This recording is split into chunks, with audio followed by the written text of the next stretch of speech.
Welcome everyone, bienvenue à notre émission sur l'Internet pour le lancement de l'engagement communauté campus au Canada. C'est un nouvel réseau qu'on lance aujourd'hui. It's a new network of Community Campus Engage Canada that we are launching today from Carleton University in Ottawa. We want to acknowledge that we are working today on the traditional unceded territories of the Algonquin people. And you are joining in. We've had an hour and a half or so already this morning of excellent discussions, but we are bringing this as a live webinar across the country to build on what have been 8 fabulous regional roundtables. These took place, let's see if I can remember, going from west to east, Vancouver, Saskatoon, Brandon, Manitoba, Toronto, Haliburton, Ottawa, Halifax, and Newfoundland. And we have a roundtable still coming up in Montreal and in Whitehorse. 190 people from across the country from various sectors, community organizations, community foundations, professional staff from universities that work in community engagement and colleges, individual community members and individual faculty members that do engage research or engage teaching with their students.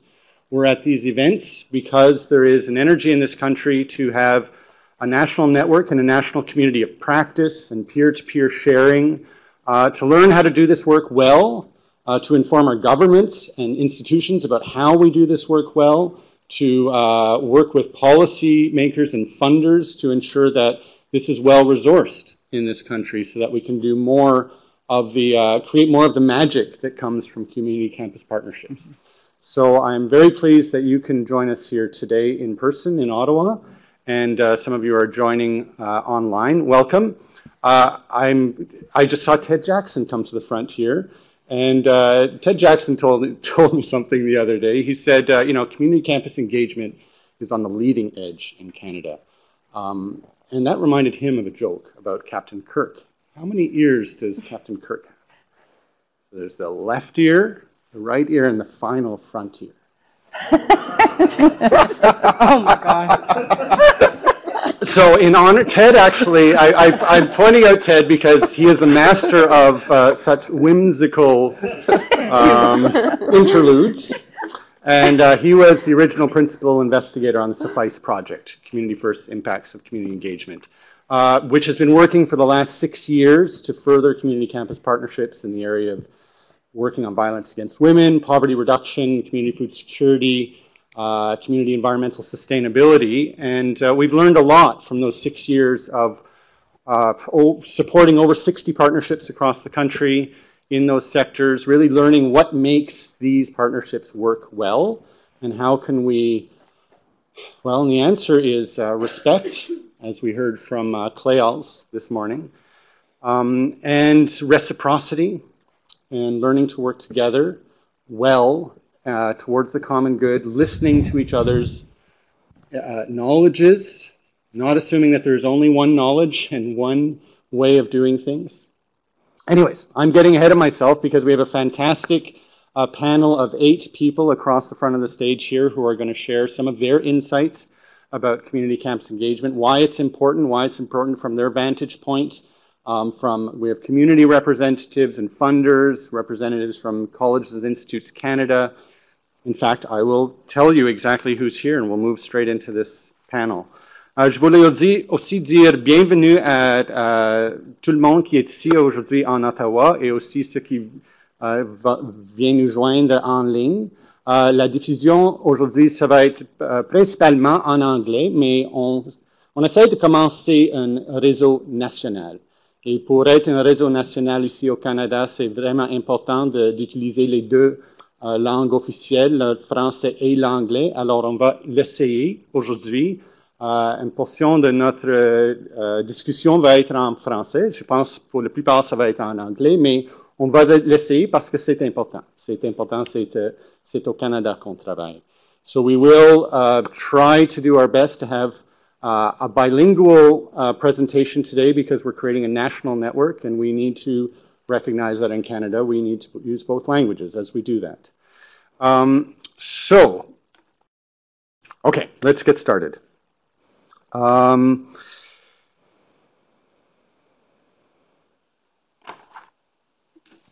We have with us today Crystal Verdun. Elle est professeure adjointe à l'Université de Victoria et aussi aviseur spécial au président de l'université au sujet de l'engagement communautaire. À côté de Crystal, on a Isabelle Kim, la directrice du Centre des partenariats communautaires à l'Université de Toronto. Catherine Graham is the Director of Research for the National Association of Friendship Centers. I'm very pleased to have her with us. José Anne Riverain works for Université de Québec à Montréal elle a titre comme d'agent de développement au domaine communauté du service aux collectivités. Jill Wyatt is former CEO of YWCA of Calgary and VP Community Investments and Collaborations with the United Way of Calgary and area, and currently chair of the Board of Governors at the University of Calgary. Liz Weaver, co-CEO of Tamarack Institute, where she leads the Tamarack Learning Center. Leah Yurkovich, Director of Communications and Stakeholder Engagements with Colleges and Institutes Canada, CICAN. And finally, Chad Lubelski of the McConnell Foundation, a lead for public interest journalism and the Recode Initiative, which is a pan-Canadian initiative to provide social innovation tools and opportunities for colleges and universities to become drivers of progress and community change. So I'd like to start by asking, Catherine in particular, if we're talking about a national network of community campus engagement that first and foremost is about strengthening Canadian communities, what does putting community priorities first in community campus engagement mean in practice from your perspective? Thank you. First of all, I'd like just to say that whether or not you are a funder, an academic, a member of another of the nonprofit sector, it's all about relationships. So, and for us, the NAFC, the National Association of Friendship Centers, we see this type of engagement embedded in 3 different pillars. The first is shared power, and shared power doesn't necessarily mean 50-50, cultural safety, and that it be community driven. So in the end, the engagement should begin before the beginning. It's not for an organization or the academy to go to a community and say, hey, we've got a great idea. It's about developing that relationship and then saying, hey, what can I do for you? What can we do for you? And then ensuring that communities have the resources and the support, whatever that may look like, in order to move forward together. Sometimes it means that we have to humble ourselves and put ourselves, and in the academy it's difficult to do sometimes, but putting ourselves in the position of student and realizing that the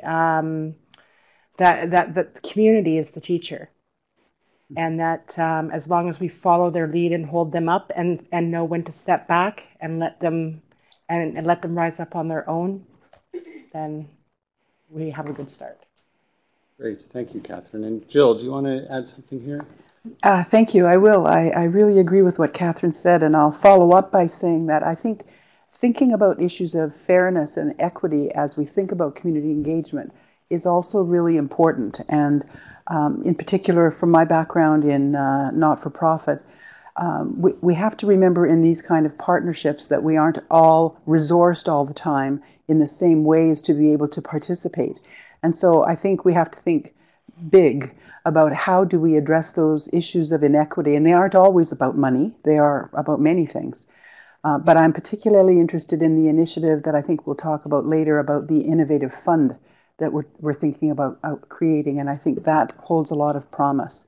And the second thing I would say is my experience at the University of Calgary as a volunteer has really reinforced for me the importance of having a plan and having a strategy and having a framework that guides what you do is extremely important. Now, don't ask me to comment on what I think that framework could look like right now, but we have to have a set of guiding, arching principles that we all have contributed to and support and behave by.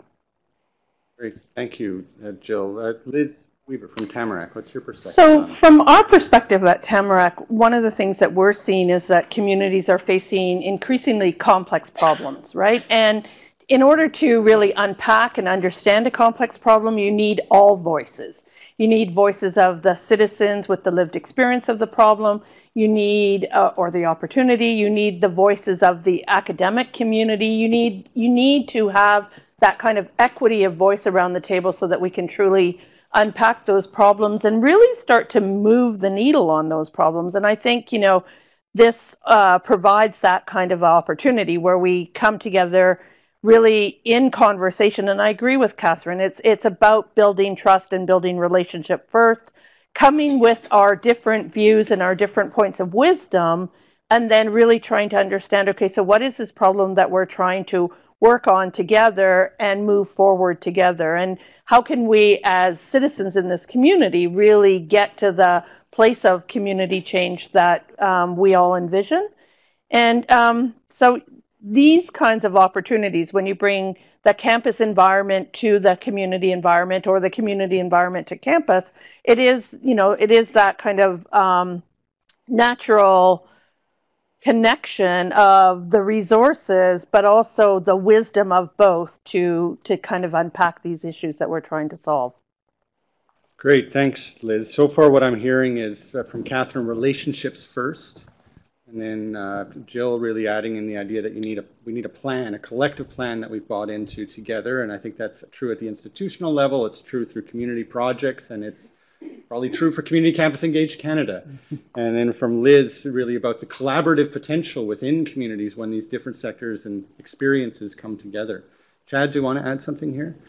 Sure. So, bonjour tout le monde. Hi, everybody. Ça fait un énorme plaisir d'être ici parmi vous. I want to start by saying, I'm going to go just off script for 1 second to just say when I look down, right, and I see, I don't know if this people online can see, but this is an all-female panel, right? Except for me, and so I feel a bit bifurcated to be up here, right? Because I think, a very strong female panel is one thing, but to have an all-female panel is another, right? And I don't know if that was intentional, but what kind of statement you would be making by doing that. But it is amazing to see this, especially because oftentimes in these settings, it's often people that look like me that are up here, right? And we see the example of people like Dr. Vianne Thomas, right, at Congress, who was told actually that she wouldn't be able to do this. And she did it, and she did some amazing panels. So just want to recognize that. And the second thing is also to acknowledge the people that are online.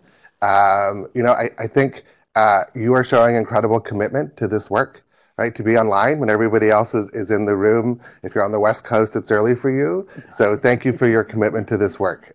It's needed and very much appreciated. So putting community first, if I could attempt a bit of an answer to that question. There's a few things that come to mind here. So one is, we live in interesting times. And I think everybody would agree that change is already happening, right? There was an incredible panel this morning, right? And to see what putting community first now means, the National Association of Friendship Centers was up here, Food Secure Canada, the range of people, and I think almost every post-secondary institution in our country would say that they are putting community first, right? But potentially, there are certain structures and processes in place that are inhibiting or maybe decelerating the progress that we want to be making. And so I think then it's incumbent upon ourselves to ask us why. Right? What are some of those things that are happening? And I think it's also incumbent upon us to ask, are we moving at the speed and at the scale that we need to? Right? So yes, there is amazing change that is happening, but at the same time, and I don't mean this at all in a blame way about who voted for Doug Ford, was it last week?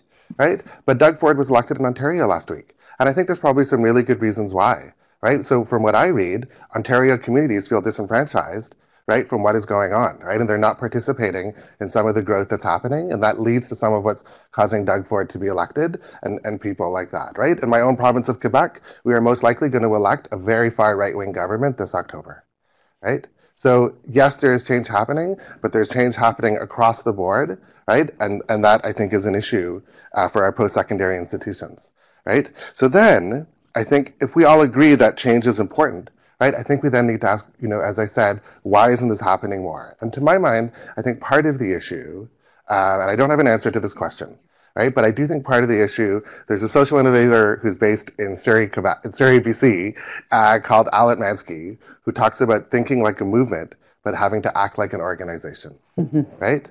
And it's a balance, right? And I work for a funding organization. We work across the country. I have the very privileged position, and I would be the first to say it, where I can often think like a movement, right? And we have a responsibility to do that, right? And sometimes those of us in this room, we have to also think like an organization, and I understand that. But I think if we want to be à la hauteur de nos propres défis, right? If we want to be up to the challenges that we face, we have to figure out how we're going to be better able to think like a movement and not like an organization. And I hate to say it, I think within post-secondary, we see pockets within individual institutions where the institutions are thinking like a movement. But frankly, from what we see, most often the institutions are thinking like institutions, right? And putting the institution first before the community. And I'm sure those are some of the obstacles that you come up against. So how do we know that we're going to be effective? I think we'll see the schools starting to change, right? Because this isn't about, and it was mentioned earlier, it's not about schools going and helping community, right? It's about the communities as well, helping the schools, right? If they were effective in a generation, our schools will look different. Working there will feel different, right? I don't know what exactly that will look like, and I think that we live in a very diverse country. I think that'll look different in different contexts. It's going to look different at Carleton as it would at U of O, as it would at Algonquin, right? But we'll see that, right? More permeable boundaries, right? The school is more responsive to what is actually going on inside the community. And my time is up, so thank you. Thank you very much, Chad. And it ties in well with the next question, which actually came from some of our registrants online who sent in a question beforehand about what are the values that unite us as we talk about community campus engagement across this diverse, geographically diverse, culturally diverse country. Quelles sont les caractéristiques déterminantes, les valeurs de l'engagement communautaire au Canada qui nous unissent et qui peuvent servir de fondement à un réseau national et à une communauté de pratique? Et je vais commencer pour demander cette question à Josiane Riverain de l'UQAM.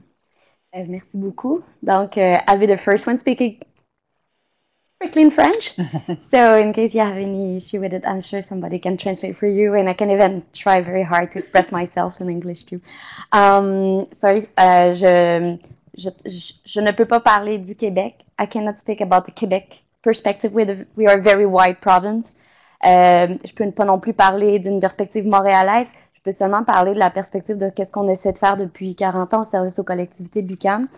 Et parmi nos préoccupations, des principales caractéristiques, c'est toujours se questionner de qui on parle quand on parle de communauté. Parce que le mot, parfois, se suffit à lui-même et il suffit de le nommer pour pouvoir dire qu'on travaille avec la communauté. Et notre préoccupation constante est de ne jamais oublier la dimension collective de la communauté. De qui on parle quand on parle de la communauté, quel est son ancrage et de toujours être à l'affût de qui a accès en fait à la prise de parole, qui a l'opportunité de venir travailler avec les universités, qui ont les moyens et de s'ajuster comme une institution, comme une université pour être en mesure de répondre aux regroupements citoyens non professionnalisés, informels, regroupements spontanés, pour être toujours en mesure justement de s'ajuster nous, de ne pas être une réponse, d'offrir des réponses à partir des besoins qui nous sont apportés. Donc, on essaie, la communauté ne doit pas être la finalité, doit être vraiment le point d'amorce. Comment on fait ensemble, en fait, pour se trouver des mécanismes pour réussir à toujours être à l'affût de ces problématiques, pas des problématiques, pardon, mais de ces tensions entre groupes très professionnalisés qui ont accès facilement et les plus petits groupes.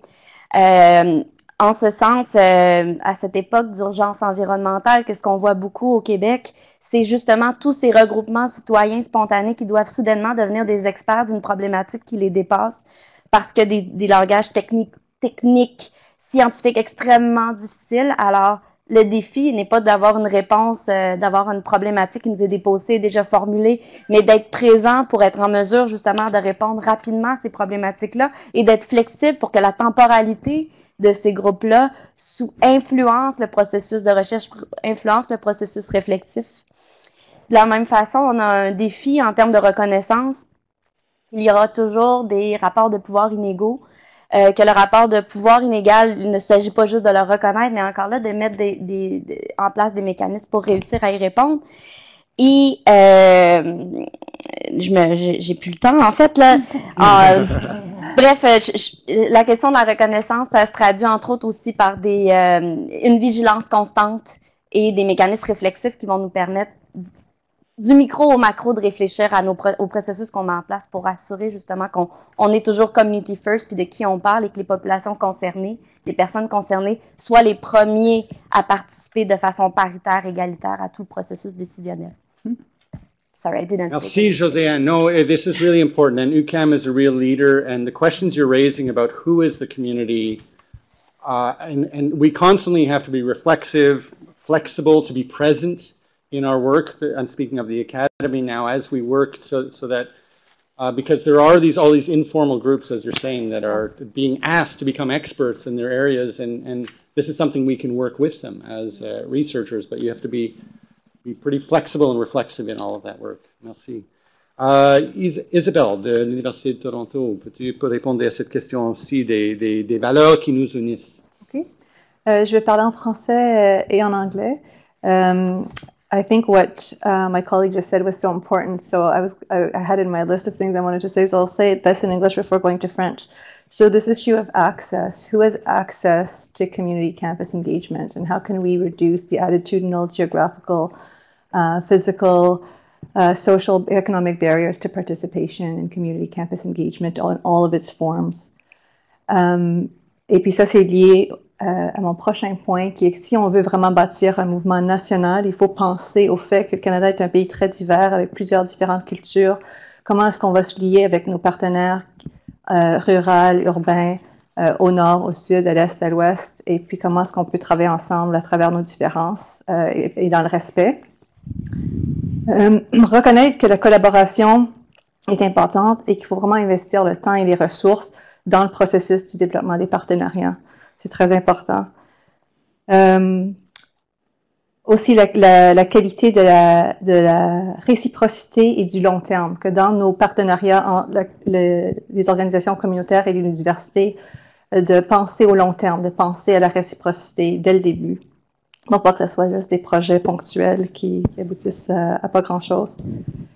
Et puis, j'aimerais aussi parler des objectifs. Souvent, dans les projets, qui sont ceux qui décident des objectifs, les résultats attendus, les impacts? Alors, comment est-ce qu'on peut co-développer ensemble avec la communauté et avec les chercheurs les impacts anticipés, les objectifs du programme et puis les mesures d'évaluation, que ce soit un processus démocratique et participatif. Puis aussi, je pense que I'd also like to say, just to end, to say that this work requires a commitment to the pursuit of and promotion of the highest standards. So just like universities would pursue the highest standards of research for other types of research, community-engaged research, community-engaged learning and teaching also deserve the very highest standards and attention and resources that we have. Merci, Isabelle. And I think this point about long-term is really important, not only for the research-based partnerships, but the other forms of community engagement. And just as an example, here at Carleton, we're developing an international service learning course with the communities in Belize, and I've been part of that process, and it's been really important for me, and I think for our institution, that we are thinking about that in the long term. Because otherwise, you know, there's enough voluntourism going on in the world, and what we need is a long-term relationship between our institution and the Maya communities in Belize, who value their relationship with us also because it's going to be there for a long term. Anyways, Crystal, j'aimerais bien te demander la même question des valeurs qui nous unissent. Merci, je suis contente d'être ici, merci. La même, je vais parler français et anglais, je vais faire les deux. Alors, je veux commencer aujourd'hui à mentionner le concept de la démocratisation de la connaissance ou de la savoir, knowledge democracy. C'est comme un discours très important qui émerge dans l'enseignement supérieur, ici au Canada et international aussi. Attendez, Portuguese coming out. Nous connaissons les concepts d'économie de connaissance, the knowledge economy, et aussi la société de la connaissance, the knowledge society. Mais la démocratisation de la connaissance ou savoir est apparue pour défier les limites de ce discours sur la connaissance. La démocratisation du savoir a été informée par le travail de beaucoup de personnes. Je vais mentionner un couple, Boaventura de Sousa Santos, qui travaille beaucoup sur le concept l'épistémicide. Epistemicide, so it's the killing of different ways of knowing. La mise à mort des systèmes mondiaux de connaissances pour un domaine pour la pensée occidentale, in preference of Western ideologies and epistemology. Soutenu également pour le travail de politique de John Gaventa. Some of you might know the work of John Gaventa. He speaks of the justice, cognitive justice, qui écrit sur inégalité de la connaissance. Il est informé par des autres personnes indigènes aussi, comme Linda Tuheli-Smith, une intellectuelle maori, et beaucoup d'autres indigènes au Canada aussi parlent de ça. Et aussi une génération de recherches participatives remontant à Paulo Freire, Orlando Balsforda, et aussi le chef de UNESCO de Community-Based Research, Dr. Bud Hall et Rajesh Tandon. Alors, ce discours, cela fait partie d'un vaste appel. It's part of a larger call à la decolonisation de l'enseignement supérieur. So this is part of a larger discourse about decolonizing higher education. So our understanding of who creates knowledge, how knowledge emerges, whose knowledge counts, the role of co-creation of knowledge between community and academics has undergone a dramatic shift in recent years. In Canada, community-based research and engaged scholarship has gained broad acceptance as academics have come to understand that knowledge is valued and diverse and needed within organizations, within social movements, within our places of work and employment, and that universities no longer hold a monopoly of knowledge creation. So this idea of knowledge democracy then refers to several principles, recognizing multiple epistemologies, including indigenous ways of knowing and being, recognition of multiple ways of representing knowledge beyond text and to statistics, to include arts-based forms of knowledge mobilization, recognition of participatory knowledge as critical to social transformation, and recognition of open access publishing and dissemination. Cela fait partie d'un appel d'un mouvement pour la réconciliation, for the reconciliation and the decolonization de nos systèmes épistémologiques. En effet, nous avons besoin d'une écologie et d'une diversité de modes de connaissance pour la survie de l'humain et la planète. Écologie. So it's safe to say that in, I would say, every university across the country, we have some form of structure that is supporting community-engaged scholarship, community-engaged research. This is reflected in our strategic plans and frameworks. Just over the last 10 years, we've seen the core strategic planning of universities now identifying community engagement as a core function of research, teaching, and learning in different ways. So the value and recognition of engagement to enhance learning and research is well accepted. One major hurdle, and I don't have time to get too much into it today, but that's something that I've been working on, is how engaged scholarship can be better valued and recognized in our promotion and tenure. And this is a very common thread across Canada, and that it's a major barrier and hurdle to move forward. So I'll end with that. Great. Thank you very much, Crystal. And I think the the epistemological issues that you're raising are really important, certainly for the kind of training that I've had and that most of my colleagues have had in the university system. And I think also I had a talk with Leah Yurkovich the other day, who also has a background in philosophy herself, but is here actually representing Community Colleges and Institutes Canada. And in some way, what is happening in the university sector to be more, these efforts to be more grounded in their local communities is something that many colleges have been doing over in this country for a long time already. And I wonder, Leah, if you can speak to what you're hearing and kind of what's the place of the colleges and how colleges already work in communities in Canada. Sure, thanks very much. That's a fabulous question, and one that I think probably we could all engage in for like 3 hours if we have that. But you know, this is such a wonderful initiative, and I think very much speaks to some of the strengths of the college system in ways that perhaps not all of you even realize. So I think thinking about you know, where the college system comes from, so the genetic makeup of the college system across the country. And I'm using college as a placeholder for college, polytechnic, CEGEP, institutes of technology, whatever it is that they may be called across the country. That system has in its DNA engagement with the community. They were created by virtue of their community. So they were mandated to respond to the needs of the community. And what that means is that each one is very unique, responds in lots of different ways to the unique community around it. You see many different types of iterations of institutions by virtue of the community they exist in. And you know, that piece around sort of institutionalizing that relationship, I've heard a lot of my fellow panelists here talking about that. This notion of really institutionalizing those relationships, making them long-standing, grounded, you know, and in every bit of the organizational mandate, that deep connection to the community with employers, bringing the community in and reaching out to the community. That's the kind of thing that the colleges have always been mandated to do. So now where the colleges have come from a world where they were sort of perhaps more trades focused and technology focused, you now have a system that is granting master's degrees, is granting you know, bachelor's degrees right across the system, but with a sort of applied focus. They have that work integrated learning built into every single mandate. Every program is composed of a program advisory committee that is composed of local employers from their community. So every single program is defined by that community's needs. That's deep institutionalization of the community into your mandate. They have research agendas. They do a lot of applied research.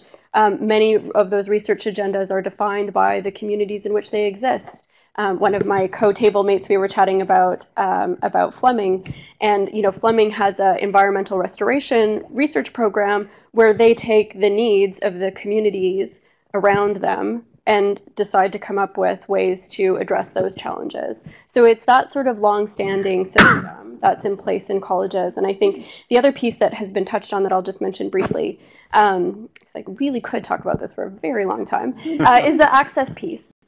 So colleges also exist in, I have a fabulous map that I should probably like paste on my clothing that has every little spot of college in the country, and it's shocking.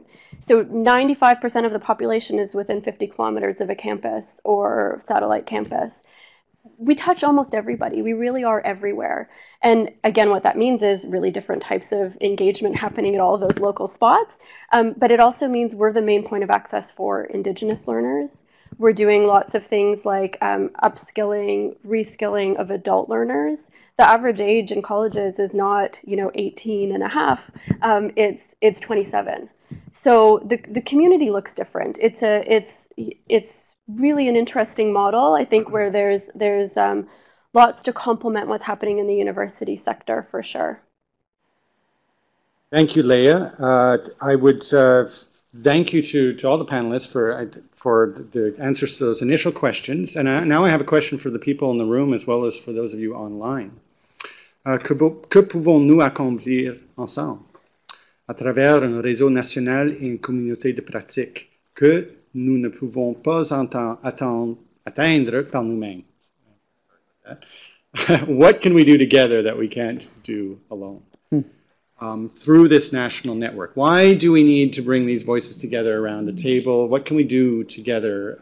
What do we have to be careful not to do together? So I invite you, welcome to come up to the microphones. I'm also going to ask this question of some of our panelists, but also the folks online can feed into this, and we'll hear from Alex. And Liz, I wonder, as people go to the microphone, I wonder if you would like to say something on this question. Sure. I think national networks are really interesting and really important part of the way that we work together at Tamarack. Over the last 15 years, we've supported a national network of cities working to reduce poverty, working collectively to reduce poverty, and we scaled that with support from McConnell from 13 cities to now more than 170 cities. And some of the things that we've learned in that experience is that you get shared language and you get shared perspectives when you bring people together from a national perspective. You get to understand that certain communities are able to move ideas forward more rapidly, and other communities can learn from that, and they can scale in their own way the work in a, that is really within their own context. So there's this shared language, there's the notion of finding out what success points are and scaling those in other communities. There's also the opportunity to go beyond your own work to the work of, where are the policies and the systems that we might be able to influence? And really thinking about, okay, so at the provincial level, at the federal level, are there opportunities for this network to have this kind of shared voice for moving this work forward? The power of the network is stronger than an individual voice, and I think that that's really important and a very critical lesson that we've learned. And then I think, we like to come together as people. I think that's part of our DNA. And this really gives us the opportunity to look at both the richness in the network, but also some of the places where we're not doing the work very well. And then to really understand, okay, so why isn't that working in certain demographics in certain parts of the network? And how do we shore that up as a network? What's our shared responsibility to the network? So I think they can be really powerful things. I think what's really critical, though, when we form networks is to really have this notion of reciprocity.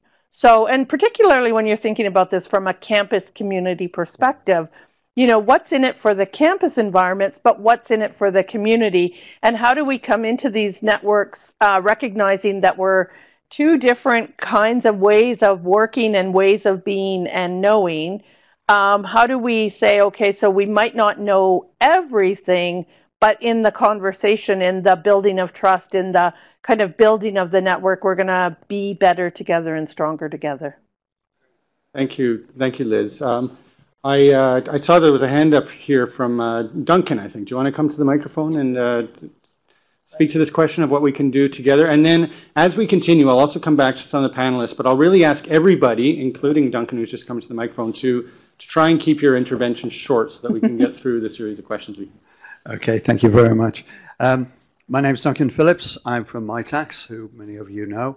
My role there is Vice President of Strategic Markets, and we definitely see the work that this group is doing as a strategic market.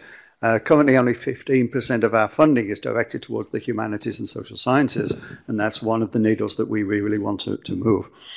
I just want to respond actually specifically to this question, and Chad mentioned the need to think like a movement but act like an organization.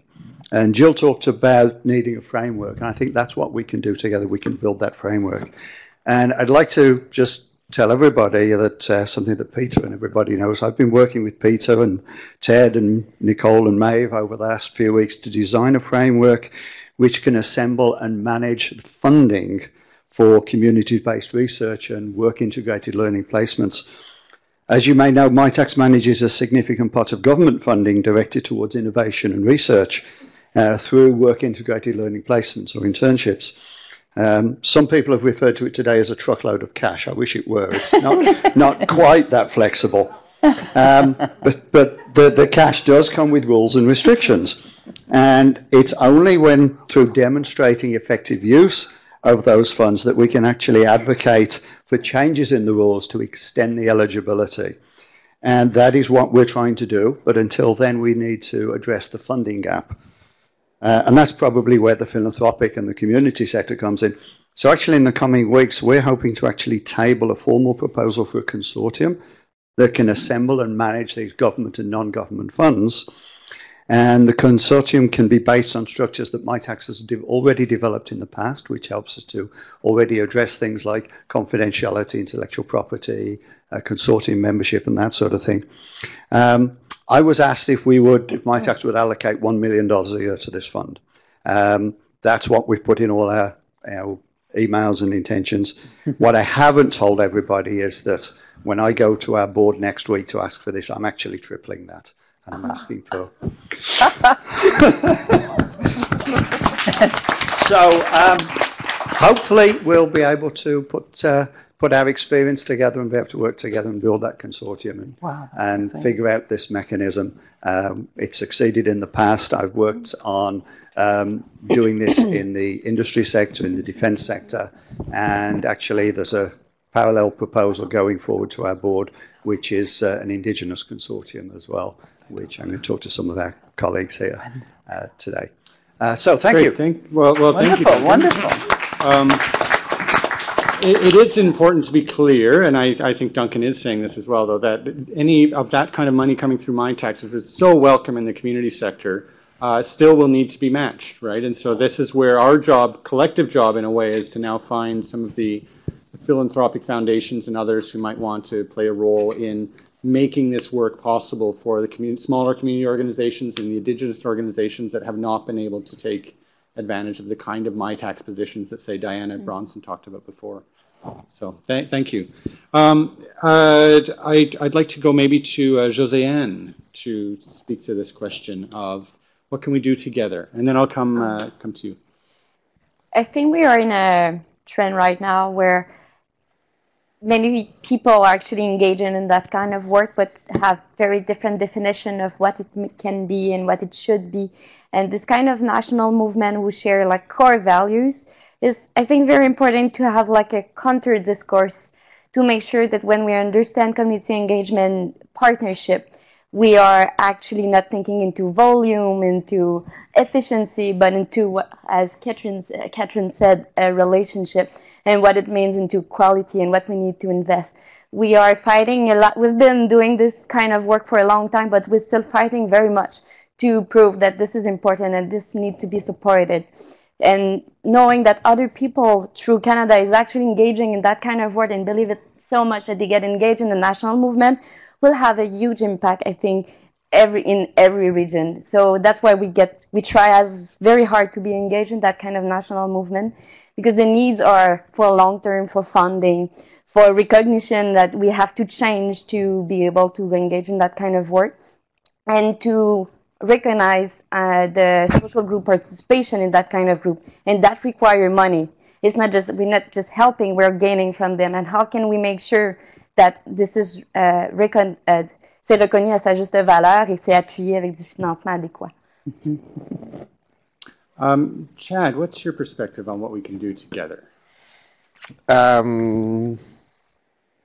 There's a few things. You know, I think there's probably the self-evident, right? A rising tide lifts all boats.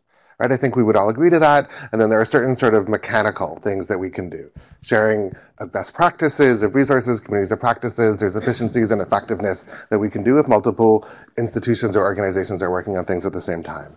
So beyond that, I think sometimes, and I think it's important to say, we shouldn't be collaborating. Right? It's not necessarily a given that we should be collaborating all the time. And so for those who are interested, just a little parenthèse, Adam Kahane, who's a Montrealer, wrote this really wonderful book called Collaborating with the Enemy. Right? And it's a bit of a provocative title, but he actually does walk you through a process when you should and shouldn't be partnering. And he talks about self-interest in that, and self-interest is a positive thing. Right? Because it's your self-interest, or it could be organizational self-interest as well, that'll actually get you to the kinds of change that you're looking to see. So just as a thought. All that said, if we go to the structures, right? There's certain structures that I think need to change within the post-secondary system to actually significantly advance the kind of work that we're talking about. And by those structures, what I mean are rankings. right? Institutional rankings are a problem. I think many people in this room would agree with that. And so, for example, what would it look like if our rankings were based on who we included as opposed to who we excluded, right? And then above that, what would it look like if what happens with the people once they are included in the system? But the problem is there aren't incentives within the structure, within the academy to do that. Right? So how can we change the incentive structures within the post-secondary system via community engaged scholarship and things like that? I think here's the big thing that I think that can happen as a group. I think it's about narrative change, right? That this is actually valued work and is needed. And it's not, the U15, right, who do amazing work and necessary work, but the U15 controls the narrative around the role of post-secondary in Canada. And I don't mean that as a criticism at all, right? They actually do that really, really well. But there needs to be space for other complementary narratives to what post-secondary can be doing and should be doing. And I think that then that starts to speak to the power, right? Because I don't think it's just about sharing power. I think it's also about growing power, right? And if you start to change the incentive structures within the system, as well as the rankings, then the power within that starts to look quite different. So the role of a funder within that, and apologies, Peter, I think there's a few things that we try and do. One of the things that we try and do is we try and de-risk this work, right? We work at the edges, we work in innovation, right? Because we recognize that there is risk for organizations and individuals who are trying to do that. We try and create some of the conditions for the broader change, and I can speak more specifically if anybody's interested in how we do that after. But most importantly, I think perhaps what we try and do is amplify and cluster breakthroughs, right? Right? So what we're trying to do is to provide a platform and a showcase for where this work is really on the edges and is the leading edge of change. We're showing, like, if we want a different country in a generation, here's the role of post-secondary, and here's what we can be doing, and here's how that change can happen. Thank you, Chad. I'm going to come to you, Catherine, in just a second, but I would like to allow David, who's up at the microphone here, to speak to the question that was originally asked about what can we do together? Great, thank you. David Phillips from York University and Research Impact Canada. Talking about the self-interest, which Chad just talked about. What can we do together? Networks are interesting places because they allow us to manage our inherent competition. And so within Research Impact Canada, all the universities are highly competitive with each other. But when you come to the Research Impact Canada table, you check that at the door. You come in and you share so we can float all the boats. What you learn, you'll take away and turn it into a competitive advantage. Absolutely. But the network is a place to allow us to manage that and to share within a space of more collaboration. On the stage, we've got Carleton and UVic and UQAM as members of Research Impact Canada. That's great. I think we've got 6 or 7 U15 in Research Impact Canada. Lisa Erickson from Saskatchewan is here. But then going to the next level, networking the networks, right? And that's where I think the opportunity, what we need to do is create clarity around what are the spaces each of our networks bring to the provide, or what are those spaces they fill, and what do they bring to the table. And so I think that's something that I would urge today, to create clarity around the network visions, or the network's visions, and how that they are how they will be able to complement each other. Yeah, well, thank you, David, and I completely agree with you. We've actually had previous conversations, but it's good to put it out in the public sphere that there are existing networks in Canada. Research Impact Canada is one. Community-based research in Canada Community-based research Canada does excellent work supporting community-based research, and we want Community Campus Engaged Canada to be working with and complementing those existing networks and amplifying them, so we can, I think we can work better together in a way. And I absolutely think that's possible. We just need to clarify. We need to name it and look at it and do it. Yeah.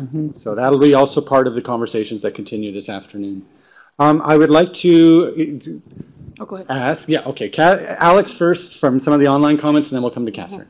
So some of our online friends have highlighted a number of key themes regarding the potential for community collaboration. Specifically, Liz Jackson notes that she sees us sharing knowledge and strategies, bringing our communities into contact to share knowledge and generate common principles and practices to identify where and why we differ. Great. Thank you, Liz. Thank you. And Catherine? I just wanted to build on some of what has already been said. And I think, when we're looking at what we can do together that we can't do apart. And I would say that, this, and all of the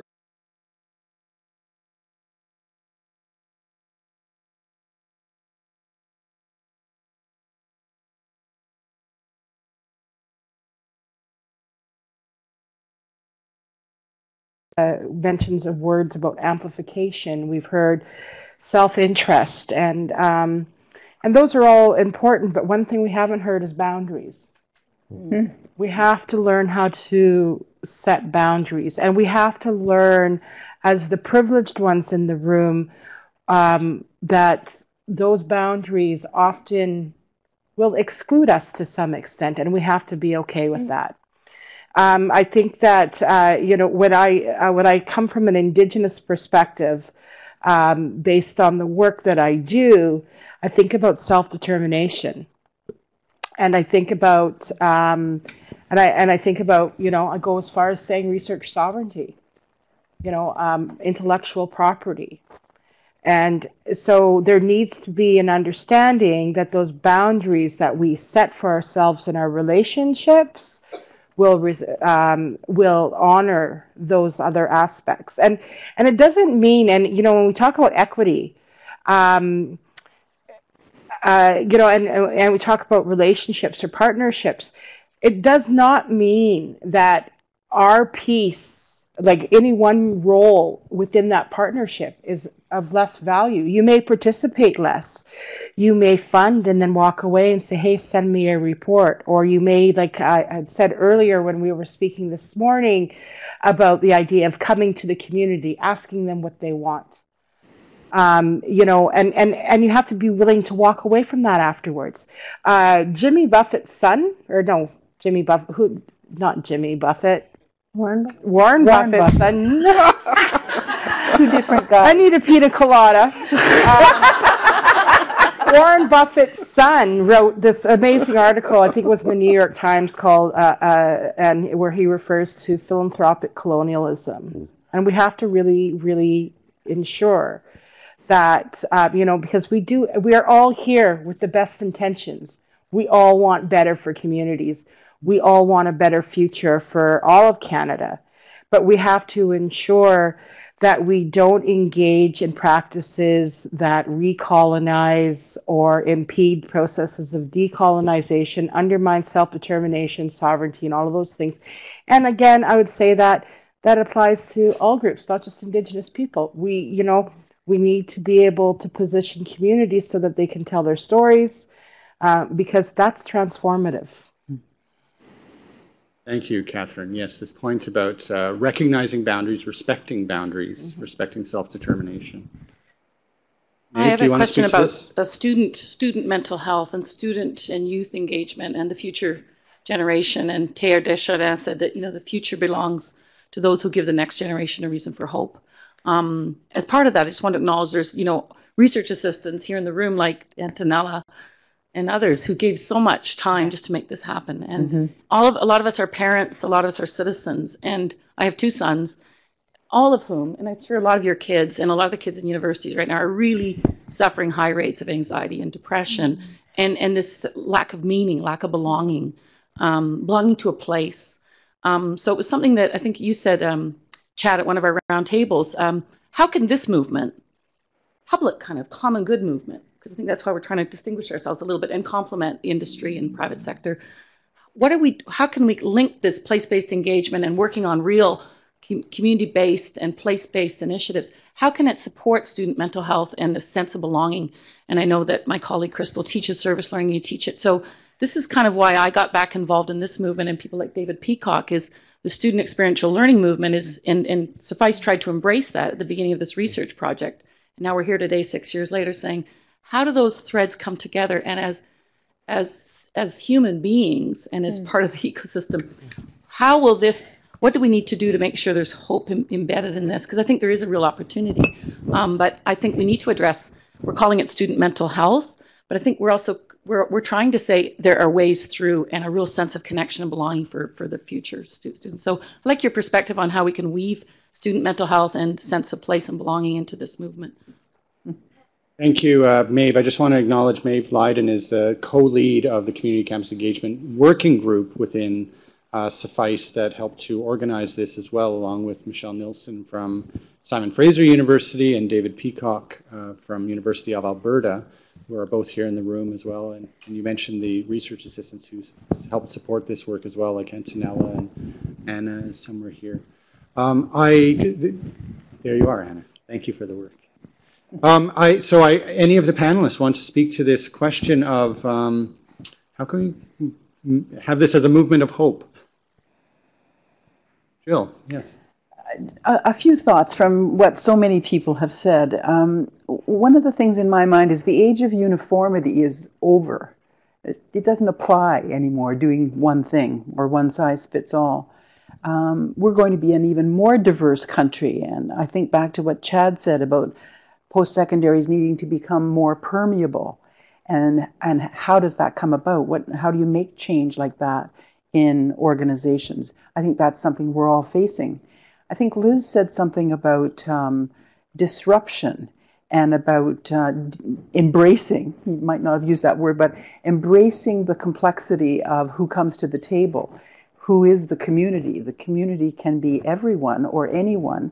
And I think that means as people involved in community engagement, as leaders in communities, we have to be a lot more comfortable with conflict and with uncertainty than we have been able to demonstrate very well so far.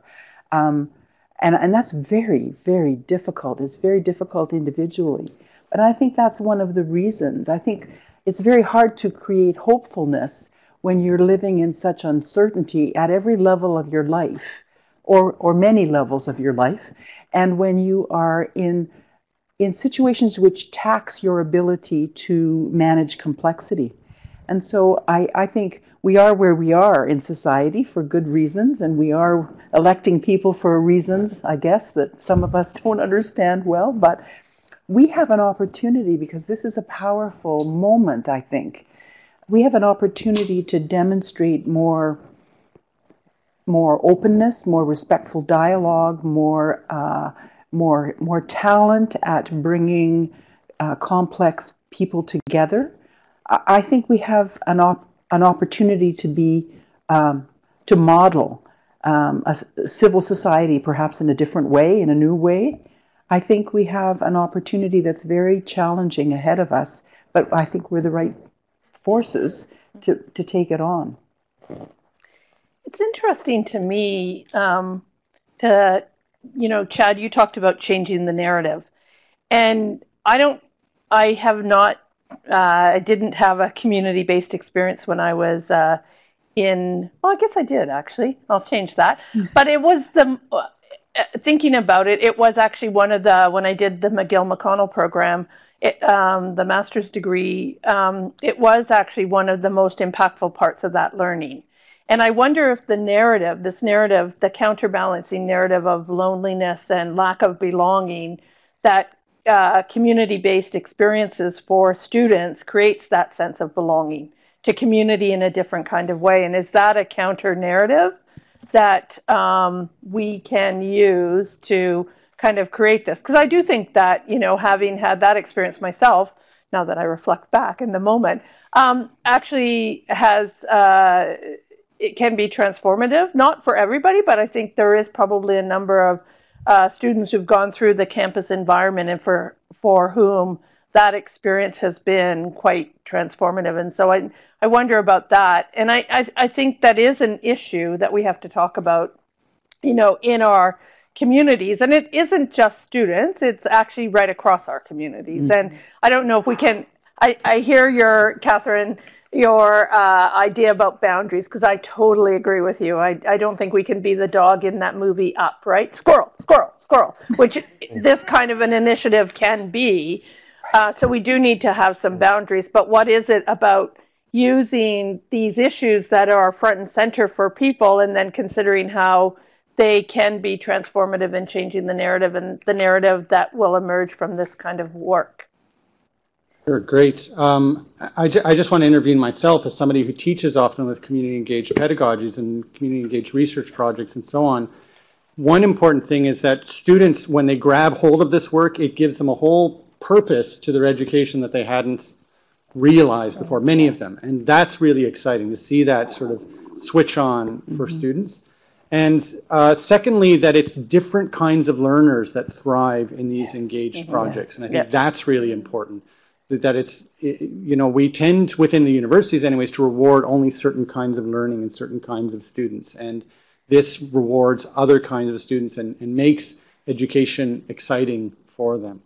I had a couple. Leah, you wanted to speak to this question. And then I'm going to come to Alex and then Mistea. Yes. Thanks. I just wanted to pick up on some of the wonderful comments about this because I think this is such a critical component of success. And the notion of networking institutions by no means gets at what success might look like in defining hope and providing hope for a generation.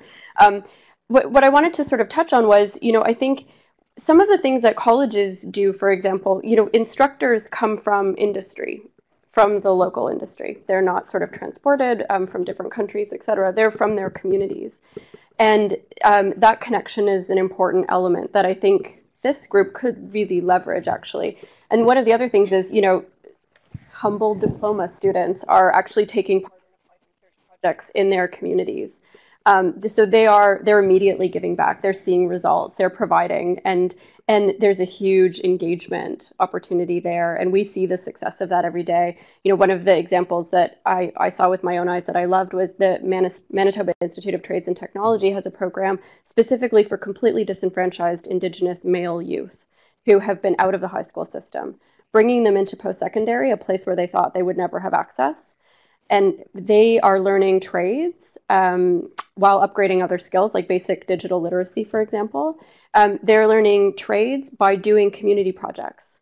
So they're doing outreach themselves with the different communities, some of which are the reserves that they are from, and talking about like, okay, what can we build here? What can we create for this community? And the meaning and power that these people have coming out of those projects is really incredible. And I think that there are lots of, I could give you 100 examples of those to leverage and connect, and they could absolutely be connected through universities. And yeah. Super, thank you, Leah.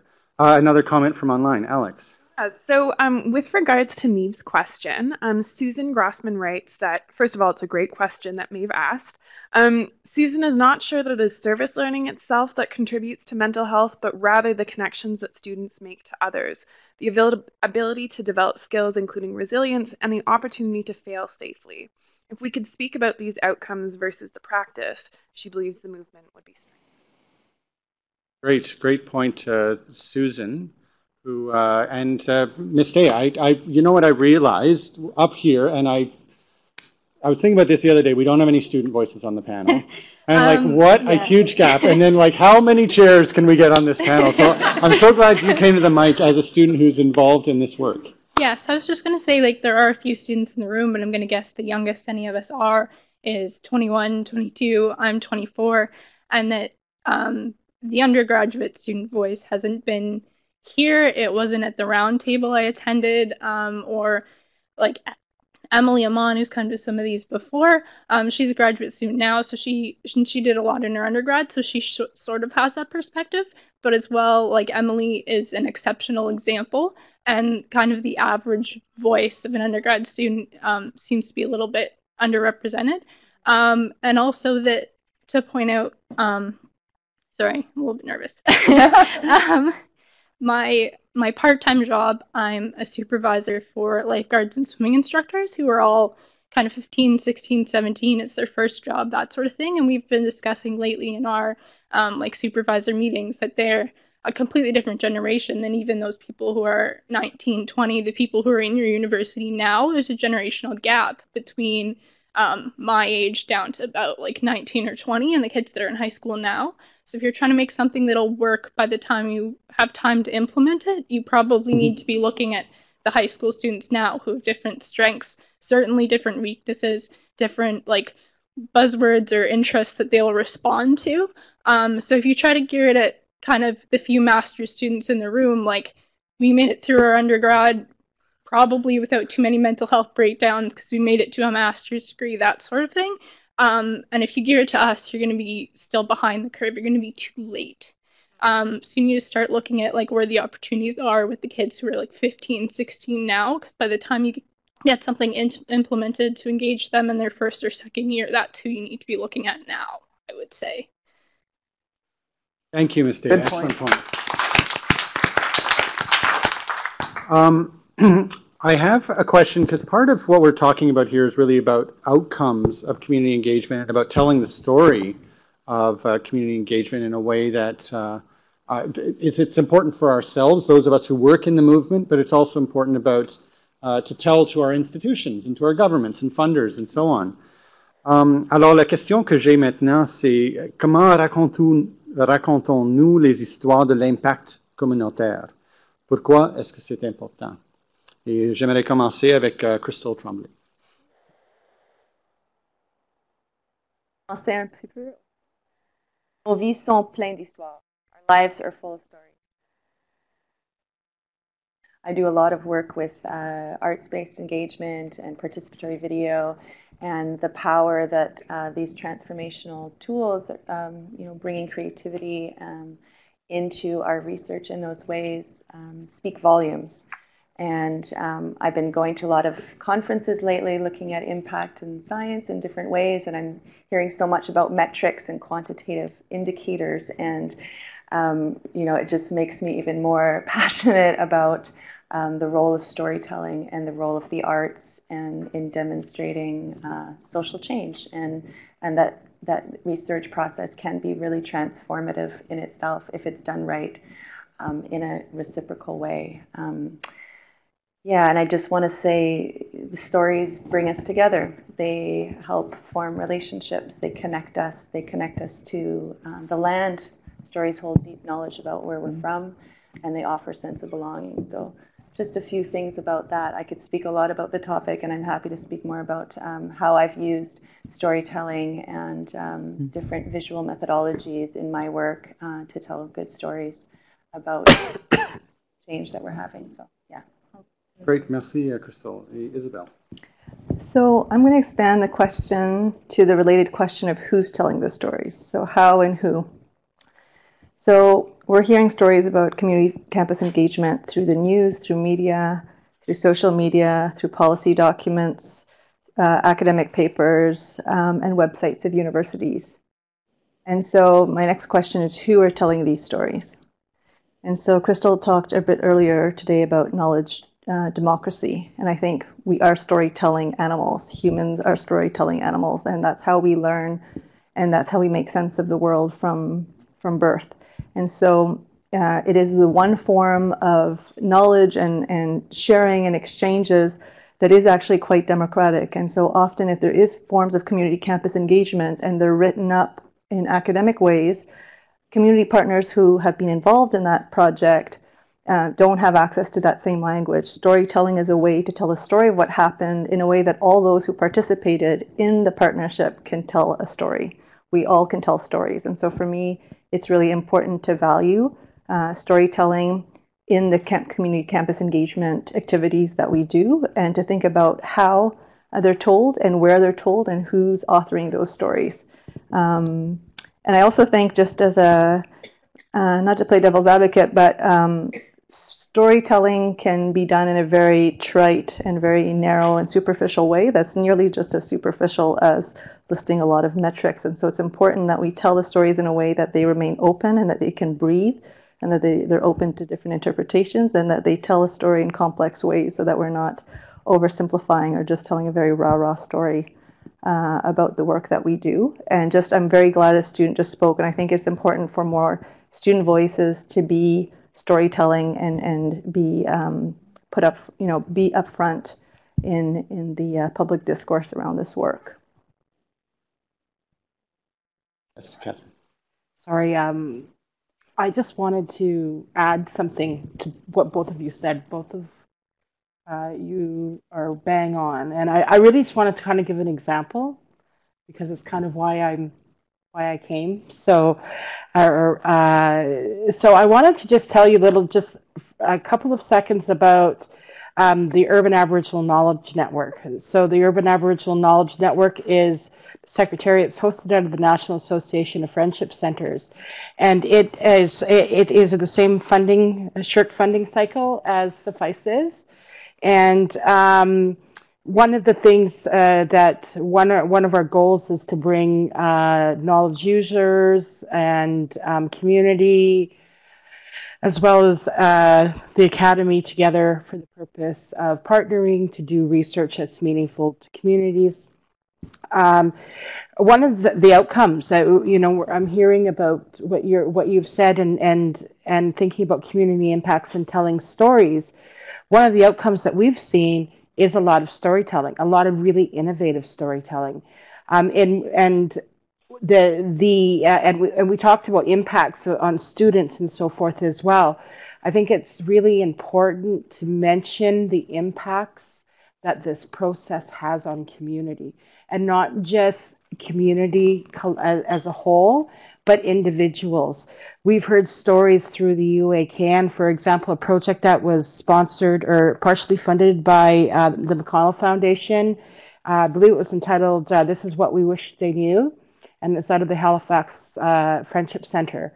And what they did was they brought community members together. It's a research project. They brought community members together and they developed their own tiles, these carved tiles that explained what these individuals wanted the rest of the world to know about them. Now, we have, I would say the research group or the team, as well as the community members, they have seen individuals who participated in that project who never thought they'd go to pursue post-secondary education, now wanting to go back to university so they can help other people tell their stories. We've seen they've seen increase in partnership opportunities, advocacy coming out of the universities, increased opportunities for funding. The tile project, you can go to uacan.org. And if you're from the East Coast, I believe it's still there, but the Halifax Museum of Natural History actually curated and took that project and installed it at the museum, and it actually I think you can touch buttons or listen to the stories of the tiles. And so it was intergenerational relationship development, because we had elders, they had elders and youth coming together. So remember, the work that you're doing, it goes to the core of who communities are, who the individuals in those communities are, and so the transformative nature is something that can't be lost. So sorry, I had to say that. Thank you. No, I hate to say that. It offers a lot, and I'd like to. I see that Ted Jackson has been at the microphone for a couple of minutes, and I invite you to share. What I just want to mention, because Ted might be able to think on the fly here as well, as that we basically have about 15 minutes left, and I'd like to turn the conversation to where do we go. I think we've heard a lot of good ideas about what we can do together in visionary sense and epistemologically, how to think and how to be relationally with each other, which is all the important starting point. But in practical terms, if we're talking about Community Campus Engagement Canada, en 10 ans, qu'est-ce qu'on fera comme une organisation et qu'est-ce qu'il faut faire dans les prochaines 3 années et maintenant, cette année, on a un peu de fonds avec le projet CFICE encore pour une année. Alors, qu'est-ce qu'on peut faire comme un fondement pour un organisme qui va vraiment continuer à contribuer aux transformations que Catherine vient de nous parler? So, Ted, whatever you like to pick up there. I want to make 2 questions around the substance of what this group could do. One is building on the issue of what young people are thinking about and the concerns they have about how they will make a living in the future.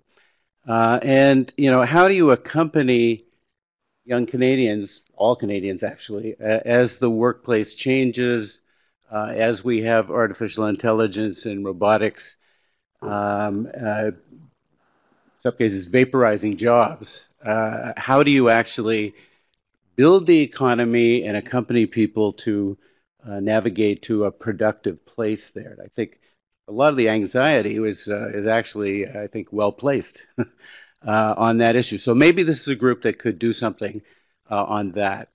The second thing is more political, and it relates to money. This morning, there's an article in the New York Times that the Koch brothers, very wealthy conservative funders in the United States, are supporting campaigns against urban transit around the U.S. And it's using research, very targeted research with conservative voters to oppose, in a very organized, very sophisticated way, proposals coming from local governments, proposals coming from other things. It's a very well-funded, decentralized political machine that is going after that in a variety of localities. This group should be able to tell each other at the very least about those kinds of things, those tactics. And our allies who have money should be following those kinds of tactics on the funding side because those are very purposeful, very sophisticated. So I think it's going to get very interesting, everything from artificial intelligence to the Koch brothers. And this is a great group to bring together a lot of talent and thoughtfulness about how to navigate with those issues. Great. Thank you, Ted. And I invite Diana to share her thoughts. Well, try and transform my earlier comment into where we should go. It's really about compensation and, the pragmatic, factual, hiring people, taking people's time to do your research and all of that. And, the nonprofit sector has to be more than a training ground for universities and foundations and organizations with more money. We need to be paying postdocs more than $45,000 a year. We need to be ensuring that we have a living wage for everybody who's starting out in work in the community sector. That is the policy we have at Food Secure Canada. We do not do unpaid internships, and we do not do cheap labor. We do pay everyone $15. I know it's not much, but it's the minimum that we do. So I just want to make sure that we keep that conversation front and center. If we want people who are living in poverty or in food insecurity or who are marginalized in any other way, it's not enough to simply invite them to the table. Thank you. Thank you, Diana. Thank you. And Alex, do you have somebody from online? So Shamila Farouk, who is joining us online all the way from Pakistan this morning, she writes that Crystal highlights that stories connect people. So Shamila's question is, how can we exploit the success story of campus community engagement to reduce the gap between the developed and developing parts of the globe and connect people across? And that's for the panelists or whoever wants to chime in. Yeah, so we've got three really interesting and important interventions. And I wonder, Crystal, do you maybe want to speak to the question we just got online? Because I think the work that you're doing with Bud and the UNESCO chair really ties in. Mm-hmm. Yeah, thank you for the question. Yeah, I think it's a really good point. Of course, we live in such a digital age, and access to technology has become more and more.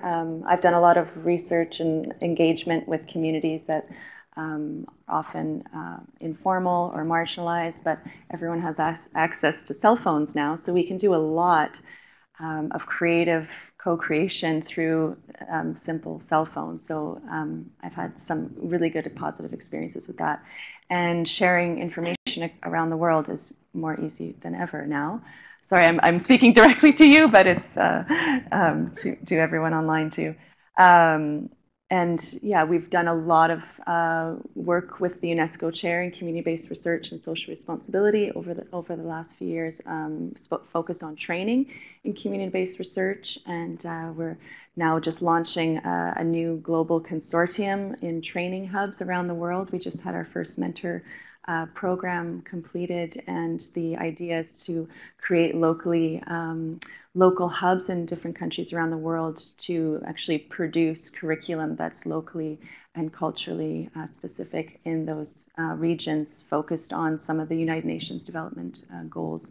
So I think there's, within our work with the UNESCO chair, we're really interested in supporting the global south and excluded north as well, and knowledge co-creation that's locally produced and relevant to those regions. I don't know if that answers, but yeah, I can speak. Great. Well, one of the things that I'm glad you brought this up and started talking about the UNESCO chair, because while we're talking about building a Canadian network, this is in fact part of an international movement and movements.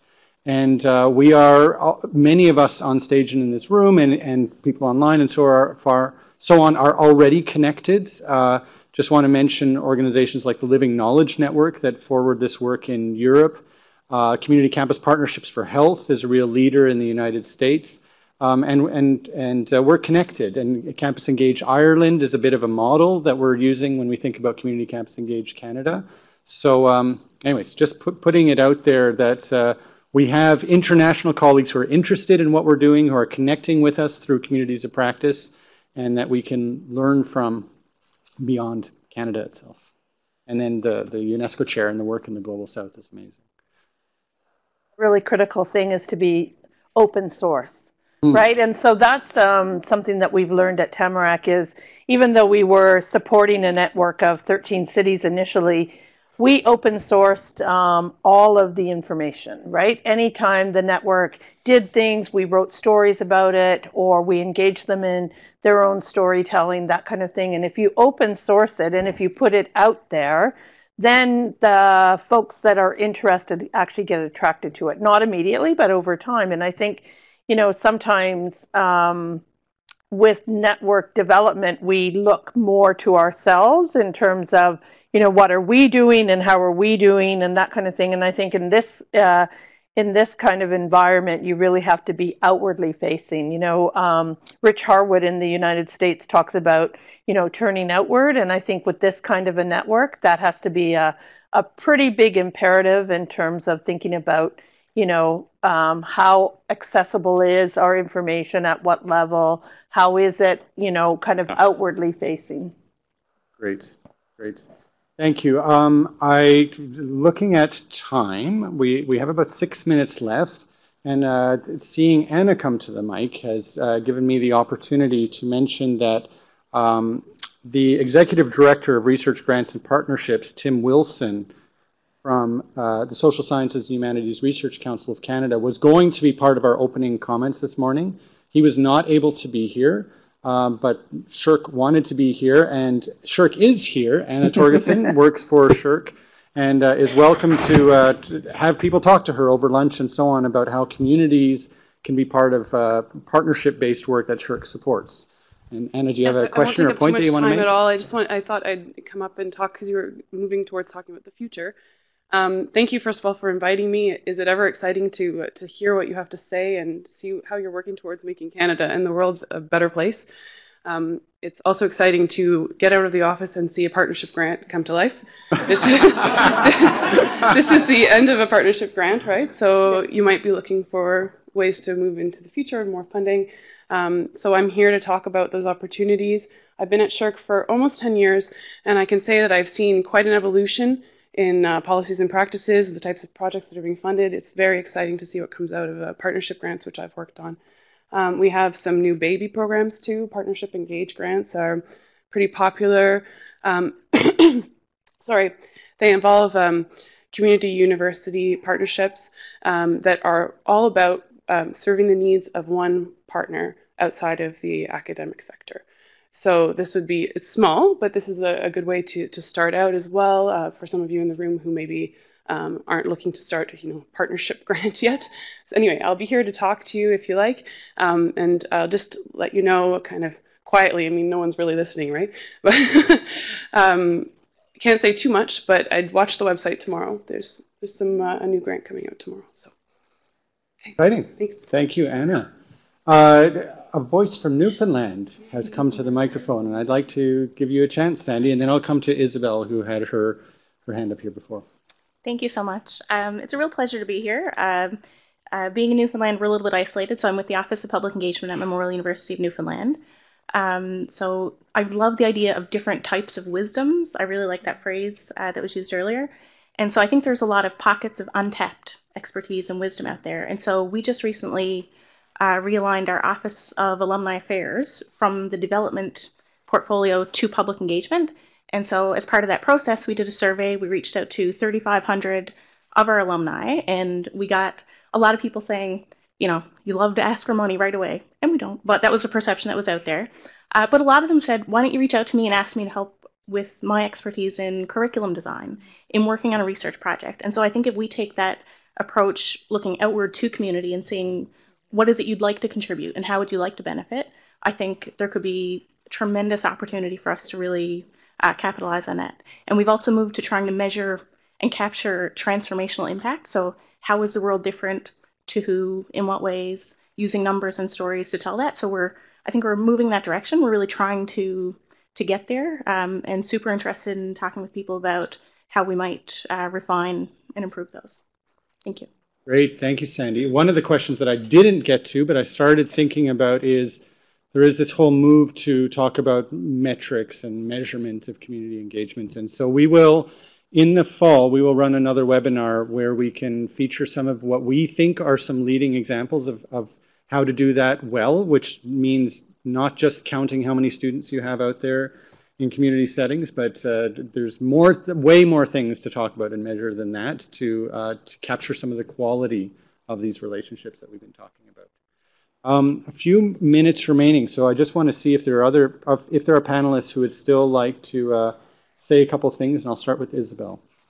Very brief. I like the question from Pakistan around stories and how it can help us to connect, and I just wanted to say that one of the next steps for this project might be to create online space. So we have a community of practice live, but there might be online sort of hubs for this work to live. And so the question inspired me to think more than just sharing resources and information, it could be a place to connect through stories and across boundaries, across geographical boundaries. So we could have, for example, stories from Pakistan and from other places, and that might be an interesting way to connect. And for students living and communities from around the world having a chance to tell their stories in different ways, because we often hear about problems in the global south, and those are usually framed by the media. And so having communities have a chance to present their understanding of their local problems and their proposed solutions, and finding a way to provide a platform for that through the project might be an interesting way to connect this work, not just as a national movement, but connect this national movement work to our international networks. Great, thanks, Isabel. Any final words from? I can maybe have one or two of you can still say add some final words in. Liz, please. So my colleague Mark Kabosh, who's an evaluator, says no numbers without stories, no stories without numbers. No. And I think that might be a good principle to adopt. Great. J'aimerais remercier tous les panélistes qui sont ici aujourd'hui. C'était vraiment une conversation riche, j'ai trouvé. Je voulais aussi dire les prochaines étapes pour notre organisme aujourd'hui, c'est on va manger bientôt. Avant ça, on a un petit exercice encore aux tables. Mais pendant l'après-midi, on va vraiment penser des questions de what are we going to do next with Community Campus Engaged Canada.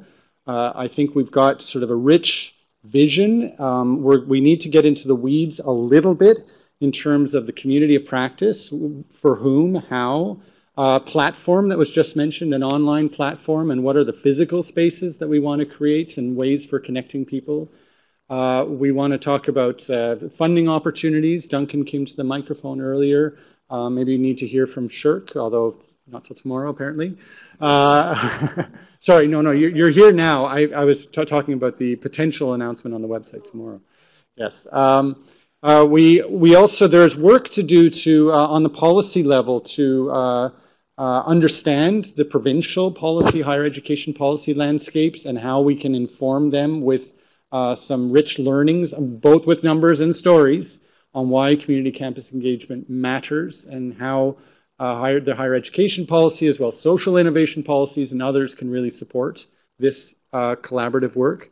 And finally, we need to talk about sort of a sustainable organizational structure, and how we connect with the other networks and partner, David Phipps' point earlier. So we have lots to do. I wanted to mention all of this for the webinar participants, so they could be be thinking about these questions too. By all means, email me or the CFICE Secretariat with your ideas on these questions, and we will continue to communicate the results of our deliberations for today. So thank you to those who are connected online, because I think we're just over time, so we'll be saying goodbye to them. I want to thank very much Crystal Tremblay, Isabel Kim, Catherine Graham, Jose-Anne Riverin, Jill Wyatt, Liz Weaver, Leah Yurkovich, and Chad Lubelski for all joining us here today. And let's give them a round of applause.